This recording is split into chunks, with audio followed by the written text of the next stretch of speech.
నమస్తే. నేను మీ Gopi. Welcome back to our channel. ఈరోజు మనతో వచ్చరికి political analyst and high court advocate Prashant garu ఉన్నారు. సార్ నమస్తే సార్.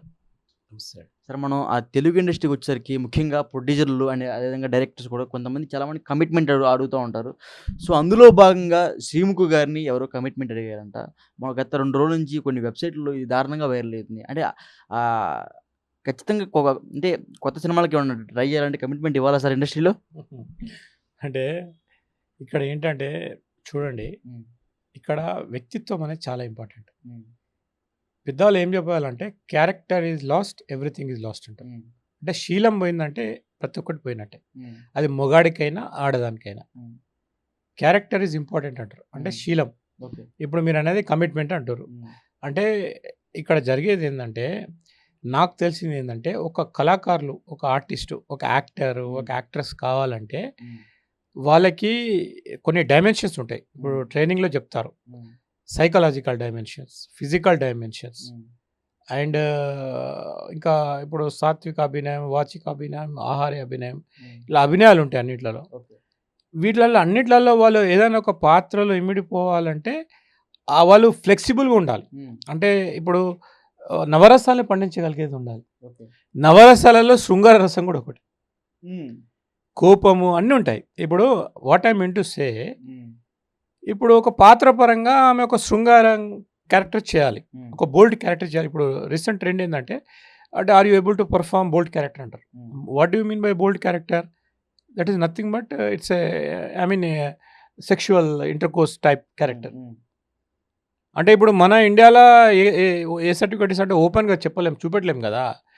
అక్కడ ఏంటంటే I'm able to bold, I will perform అది అని వాళ్ళు ఒక ఆర్టిస్ట్ లాగా చేస్తారు. ఓకే. ఇప్పుడు ఒక ఒక మనము ఒక స్త్రీ ఉన్నది. మనము 'టబు' గారు ఒక సినిమా చేశారండి. హ్మ్. 'టబు' గారు చేసినప్పుడు ఏందంటే, ఆమెను ఎవరో ఒక మేల్ పర్సన్ వచ్చి ఆమెను సెక్షువల్‌గా ఇంటర్‌కోర్స్ చేయడక్కడ. హ్మ్. ఆమె షీ విల్ యాక్ట్ ఇండిపెండెంట్‌లీ. ఎవరో వచ్చినట్టు, చేస్తున్నట్టు చేస్తారు. అక్కడ ఏందంటే, ఆ మేల్ అంటోడు ఒక దెయ్యం, డెవిల్. హ్మ్. ఆ డెవిల్ వచ్చి ఈమెను రేప్ చేస్తున్నట్టు. హ్మ్. She has acted very nicely. హ్మ్. అది అది ఎవరికి సాధ్యమవుతుంది? అంటే ఒక శృంగార దృశ్యం అంత బాగా ఆమె యాక్ట్ చేసింది. చాలామంది అట్లున్నారు. ఓకే. ఇప్పుడు దట్ ఈస్ అన్‌లైక్. ఇప్పుడు ఆమె హ్మ్. అంత చేసినంత మాత్రాన ఆమెకు లిమిట్స్ ఉంటాయి. హ్మ్. ఆమె నాకు know that is my performance, ఒక పాత్రకు సంబంధించి నేను పెర్ఫార్మ్ చేసినా అంటారు. అక్కడ దాని తర్వాత ఏమంటారంటే అది ఏముంది? కొందరు ప్రెషర్ ఏస్తారు, కొందరు ఎక్స్‌ప్లాయిట్ చేస్తారు, కొందరు బెదిరిస్తారు. నీకు డబ్బులొస్తాయి, వేరే క్యారెక్టర్ ఇస్తాము, మా కోరిక తీర్చంటారు. అంటారు. అలాంటప్పుడు వాళ్ళ లిమిట్స్ ఉంటాయి. నాకు వద్దు, నాకు నా లైఫ్, నా క్యారెక్టర్ ఇంపార్టెంట్ అనేవాళ్ళు ఎగ్జిట్ అవుతారు. హ్మ్. లేదు ఏదో చలో ఇదొక పీడకలాగా మర్చిపోదని వాళ్ళు కమిట్మెంట్ అంటారు కదా! కమిట్మెంట్‌లో పోయి మళ్ళీ వాళ్ళు కంటిన్యూ చేసుకొని దాంట్లో కూడా స్మార్ట్ యాక్టర్స్ ఉన్నారు. హ్మ్. వాళ్ళు ఒక చాపర్ లెవెల్‌కి డబ్బులు సంపాదించుకొని వాళ్ళ లైఫ్‌ని వాళ్ళు సెట్ చేసుకొని అలాంటి వాళ్ళని కంట్రోల్ చేసే స్థాయికి ఎదిగిన హీరోయిన్స్ కూడా ఉన్నారు హ్మ్. ఇండస్ట్రీలో. హ్మ్. ఇక్కడ ఏంటంటే ఇది ఫ్లెక్సిబుల్ అండి. ఇప్పుడు దేనికైనా తెగించే ఫిల్మ్ ఇండస్ట్రీకి రావాలి. హ్మ్. నేను పవిత్రంగా బతుకుతాను, నేను ఒక ఓన్లీ క్యారెక్టర్ లాగా ఉంటాను. ఫ్యాక్ట్స్ ఎవరు చెప్పరండి. హ్మ్. ఇప్పుడు ఒక మామూలుగా చిన్న సెలబ్రిటీ కూడా చాలా పాపులర్ అయిపోయింది. ఐ బీన్ సెక్షువల్లీ హరాస్డ్ అని హ్మ్. ఒక ఆమె గురించి నేను చెప్పాను. ఆమె వేరే ఆమె ఫిల్మ్ యాక్ట్రెస్ కాదు. అలాంటివి చెప్పగానే ఏందంటే మీడియాలో ఇంట్రెస్ట్ పోతది. హ్మ్. ఎందుకంటే బ్రహ్మకైనప్పుడు రిమ్మ తెగులు అటు ఇటు వస్తాయి, ఎవడు ఒప్పుకోడు. అందరమే బుద్ధివంతులమే, శ్రీరాములే అంటారు.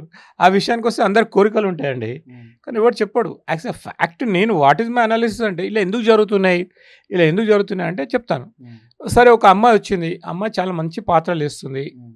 ఆమెకు సార్ నేను ఒక మంచి నటిని కావాలి, నాకు ఒకటి యాక్ట్రెస్ కావాలని ఉంది అని వస్తుండ్రు. వచ్చినప్పుడు ఆమె డిఫరెంట్ డిఫరెంట్ క్యారెక్టర్స్ చేయాలి. హ్మ్. అందుకనే ఇప్పుడు ఒక పాత్రను పోషించాలంటే దాంట్లో చాలా కోణాలుంటాయి. హ్మ్. ఏంటి? ఇప్పుడు మానసిక స్థితి ఒకటి. హ్మ్. నువ్వు వేశ్య పాత్ర చేయాలి. హ్మ్. వేశ్య పాత్ర చేయాలంటే ఎట్లుండాలి నీకు? ఆ బాడీ లాంగ్వేజ్ ఎట్లుండాలి? హ్మ్. తర్వాత ఆమె డైమెన్షన్స్, ఆమె లాంగ్వేజ్ ఎట్లుండాలి? ఒక వర్బల్ ఎట్లుండాలి? ఇవన్నీ జరుగుతుంటాయండి వాచికము. హ్మ్. పాత్ర వేసినంత మాత్రాన మంచి నటులున్నారు కొందరు. చాలామంది ఇప్పుడు శ్రీదేవి గారు ఒక దేవకన్యలాగా ఆమె యాక్టింగ్ చేశారు. అవును. ఆమెను చూసి దేవకన్యలాగా చూసి ఎవరైనా మొక్కుతారా? హ్మ్. మగవాడు చూసేది వాని యాంగిల్ ఏంది? కొందరు ఉంటారు అట్లా హ్మ్. రాక్షసులు, హ్మ్. కామాంధులు. హ్మ్. వాళ్ళు ఏమంటారు? I want sexual pleasure with you అంటారు. హ్మ్. జరుగుతుంటాయి. హ్మ్. ఎందుకంటే డబ్బు వానికి అన్నీ ఉన్నాయి కదా! నీ హ్మ్. గురించి ఏమన్నా చేస్తా అని కాళ్ళు పట్టుకుంటారు. హ్మ్. ఏం చేస్తారు అప్పుడు అటువంటోళ్ళు? అంటే these kind of things are been between them and all. అంటే ఇప్పుడు ఎవరు చెప్పలేము ఎలా జరుగుతున్నాయి, ఏం జరుగుతున్నాయి. కొందరు ఏం అంటే సార్ ఒక తెలుగు ఇండస్ట్రీలోనే ఇది జరుగుతుందా? లేకపోతే పలు ఇండస్ట్రీ అంటే బాలీవుడ్ గానీ, హాలీవుడ్ గానీ, కోలీవుడ్ గానీ, ఇంకా మిగతా ఇండస్ట్రీలు చాలా ఉన్నాయి.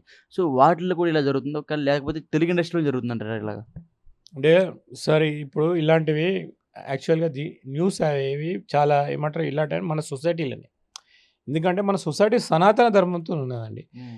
ఇక మన సొసైటీలో కూడా పోతే వేరే వేరే మన దాన్ని పెట్టుకొని మాట్లాడుతుంటారు. హ్మ్. Western culture is different. హ్మ్. వెస్టర్న్ కల్చర్‌లో జరుగుతాయి, మర్చిపోతారు, మళ్ళీ వెళ్ళిపోతారు. That is secondary. హ్మ్. ఇక్కడేందంటే మన లైఫ్ స్టైలు, మన ధర్మాలు అవి కరెక్ట్ కావు. హ్మ్. అంటే మళ్ళీ అట్లా గర్ల్స్ కూడా వాళ్ళ స్థాయిలో వాళ్ళుంటారు. హ్మ్. అటువంటప్పుడు మనం పర్సనల్‌గా అంటే ప్రలోభాలకు గురిచేసి కూడా వాళ్ళకి తప్పని పరిస్థితుల్లో వాళ్ళు they may lose their character. హ్మ్. ఇక్కడ అది కాదు గదా! ప్రతి వారం రావాలంటే పోతుర్రు. వాళ్ళు మేనేజ్ చేసుకుంటారు. కొంత డబ్బులు సంపాదించుకుంటారు. కొంత పోతుర్రు. ఆ ఫీల్డే అలాంటిదిరా బాబు! ఇప్పుడు మందు తాగేటోడిని ఎవరు నమ్మరు. హ్మ్. మందు తాగేటోడు అంటే "అయ్య! వాడు అన్నిటికి తెగించుంటాడు రా బాయ్! ఎక్కువ మందైతే మర్డర్ కూడా చేస్తారంటారు." ఆ! అంతే కదా! డబ్బుల గురించి. అవును. ఇప్పుడు ఆ సినిమా ఫీల్డ్‌లో పోయారంటే వాళ్ళు దేనికైనా తెగించే సినిమా ఫీల్డ్‌కి వస్తారు రా బాయ్! అనేది ఒక కాన్సెప్ట్ ఉంటది. హ్మ్. కానీ కొంతమంది ఏందంటే నేను చాలా బ్యూటిఫుల్‌గా ఉన్నా, లేడీస్‌కేంది చాలా అందంగా ఉన్నా, నా ఈ కళ్ళు బాగుంటాయి. నేను నా నా అందం ప్రపంచం తెలవాలంటే మీడియా ఏంటిది, ప్లాట్‌ఫార్మ్ ఏంటిది, సినిమా ఫీల్డ్ అని వస్తారు. వచ్చిన తర్వాత అక్కడ ఆమెకు తెలుస్తది. ఏంది ఇట్లా రాబందులు ఉంటారా? ఇట్లా ప్లేయర్స్ ఇట్లా ఉంటారా? నాకంటే ఇట్లా జరుగుతదని తెలుస్తది. ఇప్పుడు మనకు తెలుసండి. మనకు ఇప్పుడు అలాంటి కోవకొచ్చి కొంత 'సిల్క్ స్మిత' గారు అట్లనే ఉండే. హ్మ్. ఆమె గురించి ఎవరండి అప్పుడు 90% మగాళ్ళందరూ ఆమె సినిమాలు చూసి కూడా ఎంతో భావప్రాప్తి పొందేవాళ్ళు. హ్మ్. నిజమా కాదా? హ్మ్. ఇప్పుడు 'సన్నీ లియోన్' వచ్చింది ఒకటి యాక్ట్రెస్ ఆమె కూడా. ఆమె ఇట్లా చేస్తుంది. ఓకే. ఇండియన్ ఆమె వెస్టర్న్ పోర్న్ స్టార్. హ్మ్. అయితే ఆడదనేది లిమిటేషన్స్ ఉంటాయండి. హ్మ్. ఎవరి వ్యక్తిగతంగా ఉన్నాయి. ఇప్పుడు నిజంగా ఆడవాళ్ళు వాళ్ళ క్యారెక్టర్‌ని కాపాడుకుంటే చట్టం వాళ్ళకుంది చేసుకోవచ్చు. నిజంగా వాళ్ళు పోయేసి మళ్ళా ఇలాంటివి జరుగుతున్నాయి. దాన్ని ఎవరు జస్టిఫై చేయలేరు. ఓకేనండి. ఇష్టాలను ఎవరు జస్టిఫై చేస్తారు గోపి గారు? హ్మ్. సో, ఇప్పుడు జరిగింది గూడా అదే. హ్మ్. దాంట్లో జరుగుతుందంటే ఎవరు చెప్పలేరది. ఇప్పుడు 'రాత్ గాయి బాత్ గాయి' అంటారు. హ్మ్. అయిపోయింది ఏదో జరిగిపోయింది. దాంట్లో ఏం అరిగేది కాదు, కరిగేది కాదు అంటారు. ఆ! తర్వాత వాళ్ళు మర్చిపోయి వాళ్ళ లైఫ్ స్టైల్ వాళ్ళు పోతుంటారు. హ్మ్. మొగోడు కూడా దులుపుకొని వెళ్ళిపోతుంటాడు. ఆడది కూడా దులుపుకొని వెళ్ళిపోతుంటది. అది బిట్వీన్ దెమ్ అంతే. మనం పర్సనల్‌గా చెప్పుకోలేం గదా! ఇప్పుడు హ్మ్. మనం అనుమానం అనేది రావద్దు మళ్ళీ. అవును. అనుమానం వస్తే మళ్ళీ కంటిన్యూ అవుతాయి. దాంతో రైవల్రీ పెరుగుతది. దాంట్లోని మర్డర్‌ల దాకా స్థాయికి ఎదుగుతది. హ్మ్. ఇలాంటివి జరిగినాయి చాలా ఇన్సిడెంట్స్. ఓకే. అయితే ఇక్కడ కంపల్సరీ ఫోర్స్‌ఫుల్‌గా ఏం చేయలేమండి ఎవరిని. హ్మ్. ఎంతో అంత వాళ్ళ ఇష్టం ఉంటేనే జరుగుతాయి. Okay. That is my opinion. Thank you sir.